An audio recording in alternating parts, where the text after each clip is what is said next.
పశ్చిమ గోదావరి జిల్లా లంకల కోడేరు వ్యవసాయ పరపతి సహకార సంఘం నూతన అధ్యక్షులుగా పెన్మత్స సత్యనారాయణ ప్రమాణ స్వీకారం చేశారు.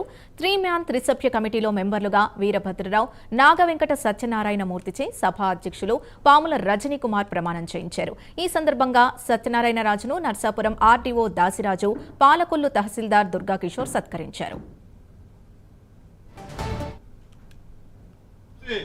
ఈ సంవత్సరం కూడా ఆయన మినిస్టర్గా ఉండి కూడా అగత్తపాలెం గ్రామంలో సుమారుగా ఎకరానికి వచ్చి 65 బస్తాలు పండించినటువంటి నాయకుడు మన నాయకుడు అని చెప్పుకోవడంలో సందేహం లేదు. పాలకొల్లు ఎదుర్కొన్నటువంటి 20 మంది కూడా చాలా అదృష్టవంతులని చెబుతున్నా. ఎందుకంటే మీరు చేసే టైంలో మీకు ఏ సదుపాయం కావాలన్నా, ఏ మందులు అవసరమైనా, ఏ పురుగు మందులు అవసరమైనా, పై వాళ్ళు తిరగడం అవసరం పడ్డప్పటికైనా మన నాయకుడు ఆయన కూడా ఒకప్పుడు ఈ ఎమ్మెల్యే మినిస్టర్ చేయకముందు మీకులాగా మొట్టమొదటిగా మరి కోఆపరేటివ్ బ్యాంకు ప్రెసిడెంట్ చేసిన విషయాన్ని కూడా మీ సోదరులందరూ కూడా గమనించాలి.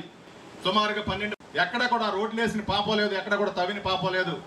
స్థానిక శాసనసభలు వచ్చిన తర్వాత సుమారుగా 100 కోట్ల రూపాయల నిధులు తెచ్చి ఓన్లీ పంట కాలువలకు తవ్వడం కానీ, మురుక్కాలు తవ్వడం కానీ, పంట కాలువగట్ల రోడ్లు వేయడం కానీ, మురుక్కాలగట్ల రోడ్లు వేయడం కానీ, ఎన్నో బ్రిడ్జీలు. ఉదాహరణ చెప్పాలంటే మనకి లంకల కూడా నుంచి లోపలికి వెళ్తే బగ్గేశ్వరాన్ని బ్రిడ్జి ఎప్పటి నుంచో పెండింగ్, అక్కడ బ్రిడ్జి. టిట్కోయిళ్ళ దగ్గర సుమారుగా వైసీపీ ప్రభుత్వంలో వాళ్ళు శంకుస్థాపన చేసి ఇచ్చిపెట్టేశారు బ్రిడ్జి కడతానని, కట్టలేదు.